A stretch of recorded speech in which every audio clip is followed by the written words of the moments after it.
This is my old Nexus 6, and today I got the Moto X4.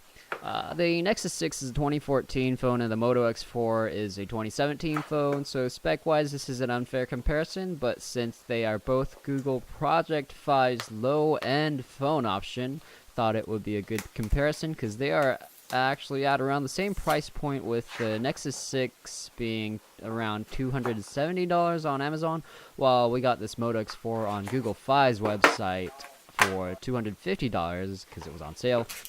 So this Moto X4 is under the brand name Android One, which used to be just a name for a low-end phone, but then nowadays they've stepped it up, and it's just another name for a Google phone that is not a Pixel. And the description for an Android One is designed by Google, smart, secure, and simply amazing. And here, ooh, shiny glass bag. I can stare at it all day. And the buttons are opposite from the Nexus 6, and the power button's on the bottom. And now here we'll turn it on and compare the startup speed with the Nexus 6 on the top and the Moto X4 on the bottom. And I've been using the Nexus 6 for a good year, and then I've been pretty pissed off about their startup speed, which takes forever. And let's hope the Moto X4 is fast enough, and it should be up in about 3, 2, 1, 0. Okay, and the welcome screen and the Nexus 6 is still booting, so we'll just keep that up there for now. And while we wait for the phone to boot, I'll show you my case that I got on Amazon from a company called CIMO, C-I-M-O. It's a transparent, bendy, crystalline silicone case, which is very necessary for this phone because this is glass on both sides. So wipey, wipey, wipey, fingerprints off, and the Nexus 6 just finished booting.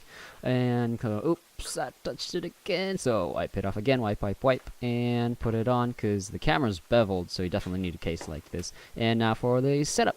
So before you boot your phone, make sure you get your SIM card out of your old Nexus 6 and put it into the Moto X4, because I didn't do that and I had to take the case off and get the pre-installed SIM card out of the Moto X4 and get the old SIM card from my Nexus 6 and put it back in the Moto X4 as shown. And that's also where the SD card can go into the Moto X4 as well, so that will be of use later.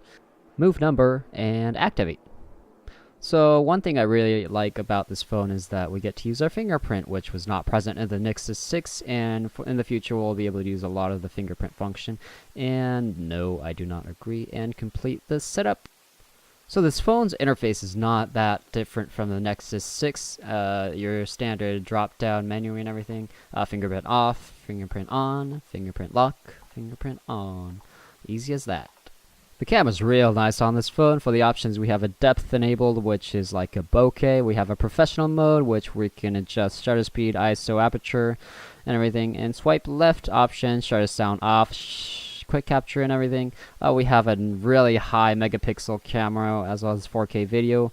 And when you boot the phone, they will ask you for system updates. I had to update it 3 times. It's weird that they don't let you update it all at once, but you'll just have to restart it every time. Another cool feature is the Moto Actions feature, which I personally use 2 of them. Quick screenshot, that's really useful. Another one that's really cool is pick up to stop ringing. That's pretty cool. There's a lot of other options, but no, you don't really need them, really. Night display, definitely use them, because it's really nice for your eyes at night. And another thing that's basic but important, make sure you add your Google account so that you don't have to copy your contacts one by one. They automatically get it to your phone, and since I did it, I have all my contacts. I did not have to enter a single one. I just have one real complaint. 50% of storage on startup. 16 gigs already used. I was wondering what that was from, but the cause was the system, operating system. It took up 16 gigs of memory, but this is an easy fix. We have the SD card slot, that's why it's there. Anyways, it's a good phone. And it's very affordable by Google.